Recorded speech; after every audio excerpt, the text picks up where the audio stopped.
Chers amis, bonjour. En ce vendredi 29 mai, on est toujours dans le temps pascal, on est toujours dans le livre des Actes des Apôtres également, et on est toujours dans ma dernière semaine, malheureusement, avec vous, à travers la proclamation de cette lecture quotidienne. Je vous rappelle que nous sommes ensemble depuis le 25 novembre, et comme les bonnes choses ont une fin, je vous remercie de votre accueil, de votre fidélité, de votre compréhension, de votre indulgence, de votre sourire, de vos témoignages. Donc voilà, mais je peux vous dire, parce qu'on est frères et sœurs, je vais me consacrer, essayer de lancer une affaire, une activité en ligne à travers le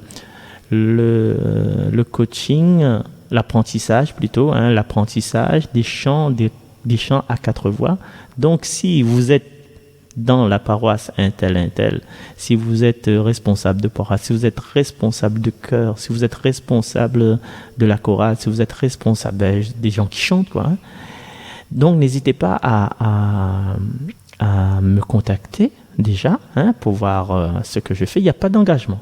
Vous me contactez, c'est sans aucun engagement, et puis on verra la suite après. Donc moi, ce que je fais, je vous offre déjà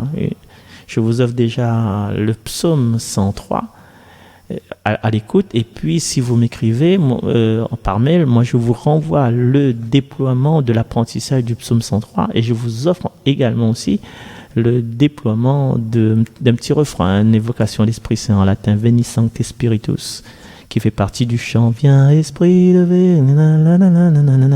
Donc voilà, après toute cette expérience que j'ai eue en paroisse, en diocèse, à travers quelques ordinations, à travers les concerts avec Feu Jean-Marie, à travers mes concerts moi-même, à travers mes conférences d'évangélisation, donc je pense aujourd'hui, il est temps pour moi de me reposer un petit peu, non, de vous faire plaisir encore une fois, de vous apporter toute ma connaissance et ma propre méthode pour pouvoir avancer, pour pouvoir, dans la joie, la bonne humeur, pour pouvoir apprendre à chanter à quatre voix. Si vous êtes d'accord, marcel.refamia@orange.fr.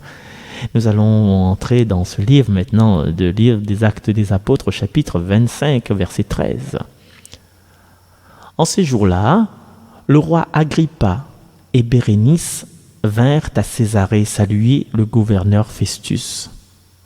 Comme il passait là plusieurs jours, Festus exposa au roi la situation de Paul en disant « Il y a un homme que mon prédécesseur Félix a laissé en prison. Quand je me suis trouvé à Jérusalem, les grands prêtres et les anciens des Juifs ont exposé leurs griefs contre lui en réclamant sa condamnation. J'ai répondu que les Romains n'ont pas coutume de faire la faveur de livrer qui que ce soit lorsqu'il est accusé, avant qu'il soit confronté avec ses accusateurs et puisse se défendre du chef d'accusation. Ils se sont donc retrouvés ici, et sans aucun délai, le lendemain même, j'ai siégé au tribunal et j'ai donné l'ordre d'amener cet homme. Quand ils se levèrent, les accusateurs n'ont mis à sa charge aucun des méfaits que, pour ma part, j'aurais supposé. Il avait seulement avec lui certains débats au sujet de leur propre religion et au sujet d'un certain Jésus qui est mort, mais que Paul affirmait être en vie. Quant à moi, embarrassé devant la suite à donner à l'instruction, j'ai demandé à Paul s'il voulait aller à Jérusalem pour y être jugé sur cette affaire. Mais Paul a fait appel pour être gardé en prison jusqu'à la décision impériale. J'ai donc ordonné de le garder en prison jusqu'au renvoi de sa cause devant l'empereur. Parole du Seigneur.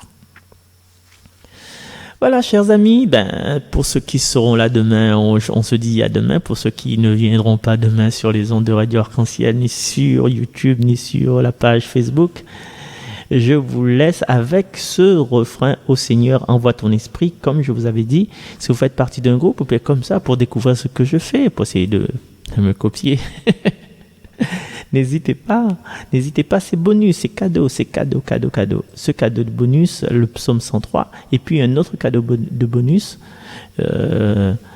le esprit de lumière, esprit créateur. N'hésitez pas donc, si vous faites partie de la paroisse, si vous faites partie du groupe de chant, si vous connaissez des gens qui ne peuvent pas se déplacer, si vous connaissez un groupe à l'extérieur, Burkina Faso, à Maurice, à Madagascar, à Mayotte, je sais pas, donc n'hésitez pas et prenez contact avec moi, on verra ce qu'on peut faire et on fera quelque chose de bien, quelque chose de beau.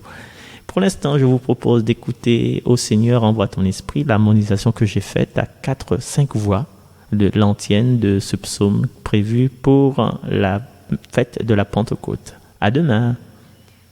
Ô Seigneur, envoie ton esprit